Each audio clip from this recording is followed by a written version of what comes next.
Picture this. A teenage princess steps into a palace that looks like a dream. Gold ceilings, velvet curtains, candlelight bouncing off crystal, and she thinks she is walking into forever. But what she actually walks into is a slow-motion disaster designed by tradition and powered by a man who never learned the word. No, Princess Stephanie of Belgium was not born to be ordinary, but she also was not born to be safe. In the world of 19th century royalty, safety was not a right. It was a rumor.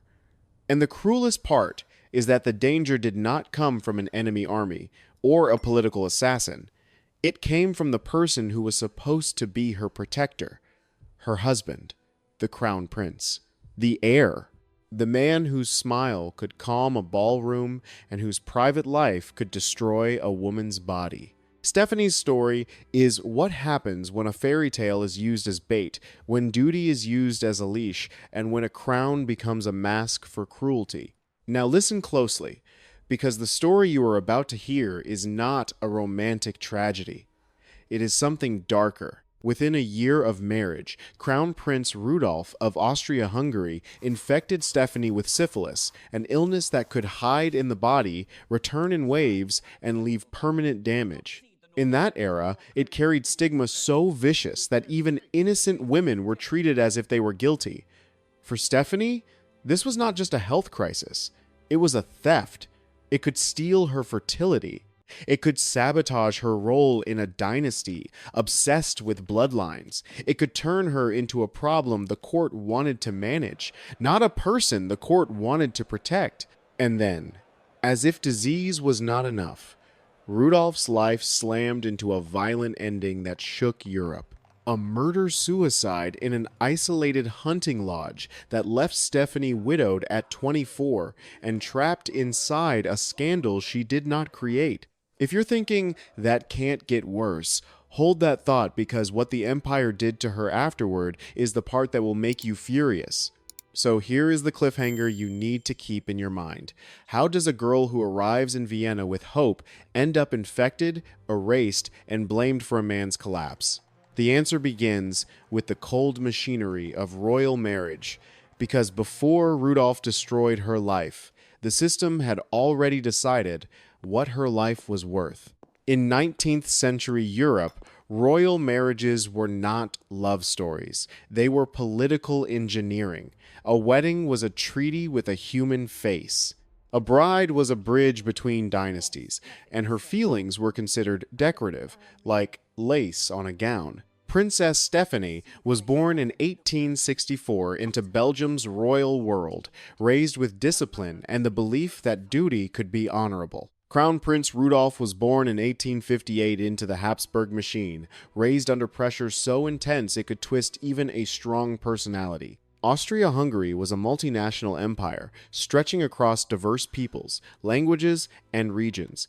And Vienna sat at its center like a polished jewel music in the air, waltzes in grand halls, uniforms gleaming, tradition piled high like a wall. But beneath that glamorous surface, the empire was tense. Nationalism was rising. Old structures were straining, and inside the royal family, the pressure to maintain control was constant. Rudolph was expected to be the future. Stephanie was expected to help manufacture that future by producing heirs and never making trouble. The wedding in 1881 was presented as magnificent. Months of negotiations, protocols, and ceremonial details turned a human relationship into a political event. Stephanie was 17. Think about that for a second. 17. Old enough to smile for portraits, too young to understand the predatory complexity of a court that watched every move. She arrived in Vienna with romantic ideas about marriage and a belief that she could do her job well. But the Habsburg court did not operate like a family. It operated like an institution. Every day was scheduled. Every appearance was managed. Every mistake was judged. And the most brutal expectation was simple: adapt immediately, obey completely, and deliver heirs. Stephanie was asked to abandon much of her Belgian identity, submit to her new husband's authority, and accept that her personal happiness ranked far below political stability. If you've ever felt like your life was being decided by people who never asked what you wanted, imagine that feeling multiplied by 1,000 and sealed behind palace doors. And that's exactly where the danger grows, behind those doors. Because public happiness was performance, and Rudolph's behavior towards Stephanie began to reveal what he truly thought of her. The next phase is where the fairy tale cracks quietly at first, then suddenly until everyone can hear the sound. At the beginning, the public saw the picture they were meant to see: the crown prince and his young bride, appearing at events, smiling for the press, embodying stability. But inside the marriage, Rudolph did not act like a partner. He acted like a man who believed the rules were for everyone else. He could be charming in society and cutting in private, switching tone like a blade, turning in a hand. What began as coldness turned into a pattern: selfishness, cruelty, and reckless disregard for Stephanie's well-being. And because he was the heir, his behavior was treated like weather, unpleasant, unavoidable, and not something you were allowed to complain about. Court protocol prevented Stephanie from speaking openly. She could not run to the public. She could not seek outside help without risking scandal. She was expected to maintain the facade of marital happiness while her private reality became humiliating and dangerous. The isolation was its own punishment. In that world, royal women were trained to suffer silently, because admitting suffering threatened the image of the institution. Then came the betrayal that did not just break her heart, it invaded her body. Syphilis in the 1880s was feared for good reason. It could remain hidden for years, then return, slowly destroying its victims. For women, the consequences were often devastating: infertility, miscarriages, complications that could make pregnancy dangerous or impossible, and chronic suffering that medicine could not easily reverse. The medical understanding of transmission was limited, but the social judgment was brutally clear. Women who contracted it were often blamed, even when they were innocent. So when Rudolph infected Stephanie, he did more than commit infidelity. He condemned her to physical pain and social stigma, and he sabotaged her ability to fulfill the dynasty's obsession, producing heirs. Imagine the cruelty of that logic. Her husband causes the damage, yet she is the one treated as the failure. If you're watching this and thinking, why didn't someone step in? The answer is ugly. Stepping in would mean confronting the heir, and Rudolph did not slow down. His affairs became more reckless as his mental state deteriorated, and the court kept demanding silence from the woman paying the price. But the real shock is what happens when an unstable man, already drowning in scandal and guilt, becomes obsessed with a teenage mistress. That's where this story turns from tragedy into a countdown. Rudolph was intelligent and politically curious, but he was also volatile. Court observers noted depression, reckless behavior, and increasing instability. The pressure of his position was crushing. He was raised to inherit a vast empire at a time when the empire's cracks were widening, and his relationship with his father, Emperor Franz Joseph, was tense. Franz Joseph represented rigid authority and tradition. Rudolph leaned toward views that alarmed conservative circles. That conflict between old power and restless new thinking swirled inside Rudolph, mixing with personal chaos, and it did not produce wisdom. It produced volatility. Stephanie lived beside that volatility, like someone living near a cliff edge, never sure when the ground would shift, and the system offered her no safety net. She was a crown princess, expected to be obedient, graceful, and silent, especially when the truth was inconvenient. Meanwhile, the broader political climate added more pressure: nationalist movements, economic challenges, and a dense web of alliances that would eventually ignite the First World War. Vienna still sparkled, still danced to waltzes, still acted as if ceremony could hold reality in place. But behind the glitter, there was decay. And inside the royal marriage, there was something worse than decay: active harm. Rudolph's infidelity was not discreet and fading. It was escalating. His treatment of Stephanie showed a man who viewed his wife not as a human being, but as an obstacle, someone whose suffering was irrelevant to his pursuit of gratification. Stephanie became trapped in a marriage that exposed her to humiliation and physical danger, and the court's priority remained the same: keep the image intact. If you've ever watched someone powerful get protected while others suffer, you already understand the pattern. The difference here is the scale. An entire empire leaned its weight onto one woman's silence. And then, as Rudolph's instability deepened, a new relationship formed, one that was not just scandalous, but explosive. A teenage girl named Baroness Mary Vetsera entered the picture, and Rudolph's obsession with her would become the fuse leading straight to catastrophe. Baroness Mary Vetsera was 17 young, impressionable, and pulled into a world where charm often hides danger. She came from minor nobility, close enough to the imperial orbit to be seen, but not powerful enough to be protected. Rudolph's affair with Mary was not just another betrayal. It was an obsession. An obsession in a man already unstable is a warning sign that screams. Rudolph's mental state had deteriorated, with reports of paranoia, outbursts, and behavior that suggested he was losing control of himself. Add to that the pressure of politics, the tension with his father, and the fear that his scandals would be fully exposed, and you get something like a psychological powder keg. Rudolph was a man who wanted freedom without consequences, control without restraint, and escape without accountability. And that combination can turn love into possession and possession into violence. Mayerling, the hunting lodge in the Vienna woods, became Rudolph's refuge from court life and a stage for increasingly reckless behavior. In January of 1889, Rudolph retreated there with Mary, officially for a hunting trip, but in reality for what would become the final chapter of his life. The isolation of the lodge mattered. Away from court officials, away from the formal world that still demanded performance, Rudolph could act without immediate scrutiny. That privacy is part of why this tragedy unfolded the way it did. In places like that, a powerful man can convince himself he controls reality, and when reality refuses to obey, he may decide to destroy it instead. If you're thinking, surely someone must have seen this coming, that's exactly what makes the story so disturbing. People often see warning signs, but they hesitate when the person giving off those signs is a crown prince.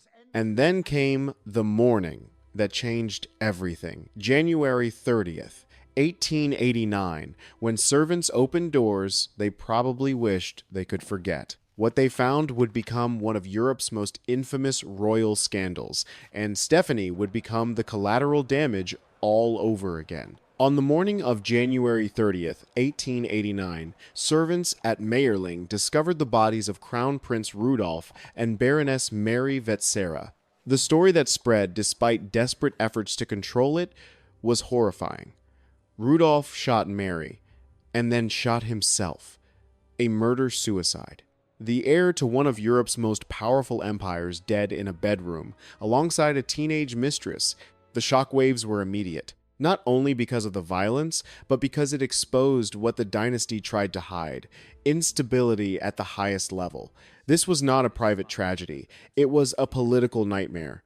The monarchy's prestige depended on the illusion of discipline and control. Mayerling shattered that illusion with a gunshot. The court moved fast, because institutions like this do not grieve, first they manage. Habsburg officials tried to construct an official narrative that minimized scandal, with claims that Rudolph died suddenly of natural causes and that Mary's presence was coincidental or unimportant. But the truth was too dramatic, too visible, and too whispered about to stay buried for long. Rumors spread throughout Vienna and beyond. Foreign newspapers, less constrained by censorship, discussed Rudolph's infidelities, his cruelty, and the disease he transmitted to his wife. And then, as always, the spotlight swung toward the easiest target, Stephanie. At 24, she was not only widowed, but surrounded by speculation about her role. Some suggested she drove him to desperation. Others implied she should have prevented it. The reality that she was a victim of Rudolph's behavior, not the cause of it, was drowned out by sensationalism and political maneuvering. If you have ever seen a victim blamed because people cannot accept the ugliness of the real perpetrator, you know exactly what is happening here. And here is the next gut punch. Mayerling did not free Stephanie. It removed the only thin layer of status protecting her, and the court's solution was to silence and discard her. The story becomes even colder now because what comes after the murder-suicide is not justice, it is erasure. After Mayerling, Stephanie's position collapsed. The Habsburg court, eager to distance itself from scandal, treated her as expendable. Court officials moved swiftly to minimize her involvement in any discussion, not to protect her, but to protect the dynasty. She was effectively silenced, prevented from sharing her perspective on Rudolph's mental decline, his behavior, and the warning signs that had been visible for years. That silence was presented as dignity. In reality, it was control. The official narrative painted Rudolph as a tragic figure crushed by pressures, while ignoring the systematic harm he inflicted on his wife. Stephanie found herself written out of the story of her own marriage. Her suffering was reduced, dismissed, or erased because acknowledging it would make Rudolph look less like a doomed hero and more like a dangerous man. The social exile was swift. Former allies distanced themselves, afraid association would damage their own positions. Invitations dried up. She became isolated in her apartments, a living reminder of a scandal the court wanted to forget. Even finances became a weapon, support structured to encourage her quiet disappearance rather than her comfort. The message was unmistakable. Stay quiet, stay small, stay out of sight. Imagine the psychological toll she sacrificed youth, health, and dreams for the dynasty, only to be discarded when continuing to recognize her became inconvenient. It was the final betrayal layered on top of years of pain. And it reveals something essential. Royal life could be ruthless, not only in how it used people, but in how quickly it abandoned them when they became liabilities. But Stephanie did not disappear forever. Slowly, the woman who had been forced into silence began to reclaim something that had been stolen from her since she was 17. Choice. And when she met Count Elemer Lonier, she faced the most dangerous decision of her life, because choosing happiness meant declaring war on the rules that had controlled her for decades. The turning point came when Stephanie met Count Elemer Lonier, a Hungarian nobleman who offered her something she had never truly known in her first marriage: genuine respect. Their relationship did not begin as a loud scandal. It grew carefully, built on understanding, shared disappointment, and the quiet recognition that Stephanie had been treated like an object for far too long. For the first time in years, she could imagine a life not defined by imperial protocol and constant humiliation. But the Habsburg court saw remarriage as a threat. Any new husband could become a channel for Stephanie's truth, and truth was the one thing the dynasty could not afford. Officials made their threat clear. Remarry and you lose titles, pension, and connections. Even her father, King Leopold II of Belgium, opposed remarriage for political reasons. Duty was the excuse. Control was the reality. Stephanie stood at a crossroads. Remain trapped in honorable widowhood, or sacrifice everything for the possibility of real happiness. In 1900, she chose the path that finally belonged to her. She married Lonier, fully aware of the consequences. And the consequences were harsh. Titles stripped, pension cut, official ties severed. She became Countess Elemer Lonier in practice, stepping away from the grand court that once promised her greatness. Yet the emotional and psychological gain outweighed the material losses. For the first time, she lived a quieter life, where she was not a ceremonial hostage. She later began to write memoirs to preserve her perspective, but when she approached the moment of Rudolph's death, she stopped abruptly, painfully suggesting that even decades later, the trauma remained too raw to fully expose. She watched the world transform, the First World War, the collapse of the Habsburg Empire, new waves of violence in Europe. When she died in 1945, near the end of the Second World War, she passed with far less attention than her youth had promised. But her story remained a brutal lesson in how power can harm, hide, and blame. And that's why this matters right now. Not just as history. If a princess could be infected, silenced, blamed, and erased, what does that say about the systems people still trust today? If this story made you angry, hit the like button, subscribe for more dark royal history, and tell me in the comments, do you think Stephanie ever truly healed? Or did she simply learn to live with a scar that never stopped burning?